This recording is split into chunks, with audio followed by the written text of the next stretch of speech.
আসসালামু আলাইকুম রহমতুল্লাহ। প্রিয় দর্শক, আশা করি সবাই ভালো আছেন। দেশ প্রবাস যে যেখান থেকে দেখছেন সবাইকে জানাচ্ছি আন্তরিক শুভেচ্ছা ও অভিনন্দন। আজকের ভিডিওতে আপনাদেরকে কয়েকটি ঘটনা বলার চেষ্টা করব, যে ঘটনার আঙ্গিকে আসলে আপনারা ইউরোপের সেনজেন বা নন সেনজেন কান্ট্রিগুলোতে আসলে মানুষের যে ধৈর্য অথবা বিশ্বাস অবিশ্বাসের যে বিষয়টি, সেই বিষয়টি ইনশাল্লাহ ফুটে আসবে। প্রথমত বিষয় হচ্ছে, অনেকেই ভাবেন যে ইউরোপটা মনে হয় খুব সহজে টাকা দিলেই হয়ে যায়। এই ধরনের লোকগুলো আসলে যারা নতুন ইউরোপ সম্পর্কে নতুন জানা শুরু করেছেন, এই ধরনের লোকগুলো বেশিরভাগের ধারণা হচ্ছে এই টাইপের, যে আমি টাকা দিব অথবা দ্রুত কাজ হবে এই টাইপের। আমার কাছে প্রচুর লোক আসে, অনেকেই আসেন যে ভাই টাকা কোনো ম্যাটার না, আমাকে দ্রুত যেতে হবে, 2 মাস 3 মাস 4 মাস, অনেকেই ফেসবুক বা বিভিন্ন জায়গায় বিজ্ঞাপন দিচ্ছেন বা দ্রুত খুব দ্রুত ইউরোপে চলে যাবেন। তো এই ধরনের কোনো লিঙ্ক আছে কিনা, তাদেরকে আমি আন্তরিকভাবে বলি যে আসলে আমি দুঃখিত, এই ব্যাপারে আমি কোনো সহযোগিতা করতে পারবো না। আসলে ইউরোপের ব্যাপারটা কেমন, আপনাদেরকে যদি আমি 2টি ঘটনা বলি তাহলে আপনারা আশা করি ক্লিয়ার হবেন। যারা ইউরোপ সম্পর্কে জানেন বা অনেক বছর ধরে ট্রাই করছেন, তারা এই বিষয়টি অবশ্যই বুঝবেন, আর যারা নতুন তাদের জন্য এখানে শিক্ষণীয় অনেক বিষয় থাকবে। প্রথমত বিষয় হচ্ছে, আমার কাছে কয়েকদিন আগে এক ভদ্রলোক আসছে, বয়স্ক টাইপের। ওনার ছোট ভাই, আপন ছোট ভাই ইতালির রোম শহরে থাকে। তো উনি ওনার ছেলের জন্য আপন ছোট ভাইয়ের কাছে, অর্থাৎ চাচার কাছে ভাতিজার কাগজ জমা দেওয়া আজকে প্রায় 3 বছর হয়ে গেছে। গত ডিসেম্বরও আবেদন করেছে, গত মার্চেও করেছিল এবং এবারও আবেদন করেছে, কোনো রেজাল্ট পাচ্ছে না। উনি এসে আমাকে বলল যে ভাই, আমার কাছে মনে হচ্ছে যে আমার ছোট ভাই উনি চায় না যে আমার ফ্যামিলিটা একটু ভালো থাকুক, অর্থাৎ আমার ছেলেটা ইউরোপে গিয়ে ভালো হোক, এটা হয়তো চায় না। অনেকের কাজ হয়ে যাচ্ছে, বাট কেন যেন আমারটা হচ্ছে না। তখন ওনাকে আমি বললাম যে আসলে দেখেন, আপনার ধারণাটা সম্পূর্ণ ভুল এই জন্যই যে আপনার ভাই যদি আপনার জন্য সঠিকভাবে কাজ করেও থাকে, তাহলেও অনেক সময় এটা আসলে হয় না। ইউরোপের ব্যাপারটা, আপন ভাই থাকলেও সেক্ষেত্রে অনেক সময় 2 বছর 3 বছর 5 বছর 6 বছর চেষ্টা করার পরেও মানুষ নিতে পারে না। সেখানে আপনার 3 বছর হয়ে গিয়েছে। তো উনি মূলত এসেছে যে আমার কাছে কথা বলে, যদি আমি এর চেয়ে বেটার কোনো অপশন দিতে পারি তাহলে হয়তো উনি আমার কাছে ফাইল জমা দিবে বা আমাদের সাথে কাজ করবে।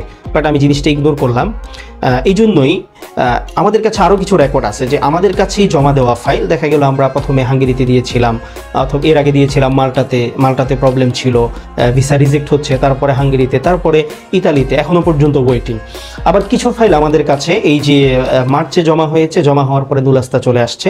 তো আসলে সাকসেস আনসাকসেসের মধ্যেই কিন্তু ইউরোপের কাজগুলো হয়ে থাকে।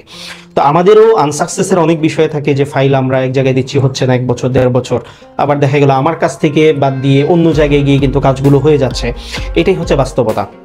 আরেকটি রেকর্ড আমি জেনেছি ওই দিন, আরেকটি সংবাদ, আরেক ভাই সেম 2013 সাল থেকে উনি ইতালিতে প্রতি বছর ট্রাই করছে। ওনার আপন ছোট ভাই সেখানে থাকে, প্রতি বছর ট্রাই করার পরে এইবার হচ্ছে তার নুলাস্তা আসছে। অথচ ওনার সাথে একই সাথে জমা দেওয়া এক ছোট ভদ্রলোক, উনি এবার জমা দিয়ে এবার পেয়ে গিয়েছে। এখন উনি মনে করছে যে ইতালির বা ইউরোপের কাজগুলো মনে হয় এভাবেই হয়।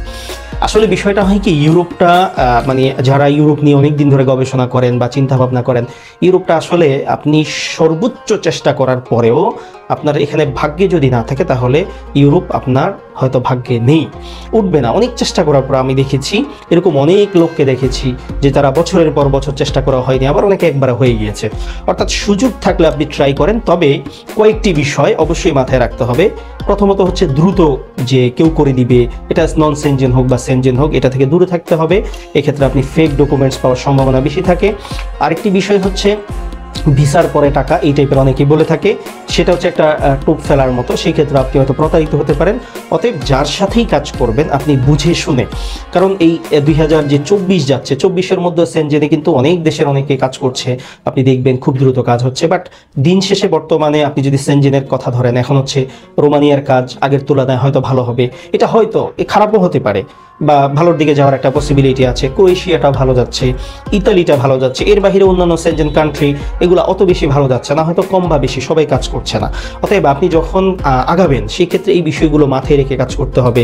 যে আসলে এম্বাসির বিষয় থাকে, অনেক সময় যারা ভালো কাজ করে তারা আপনার পারমিট নিয়ে আসছে, পরবর্তীতে এম্বাসি জটিলতা, এটা তো আসলে সে তৈরি করেনি, এটা এম্বাসি থেকে তৈরি হয়ে আসছে, বা বাংলাদেশিদের জন্য প্রবলেমগুলো, এই বিষয়গুলো মাথায় রেখে আমাদের কাজ করতে হবে এবং আগাতে হবে। তাহলে আমরা আশাবাদী যে আমরা হোঁচট খাওয়া থেকে বা নিজে ঠকে যাওয়া থেকে আমরা বিরত থাকতে পারবো এবং নিজেরা ইনশাল্লাহ সেফ থাকবো।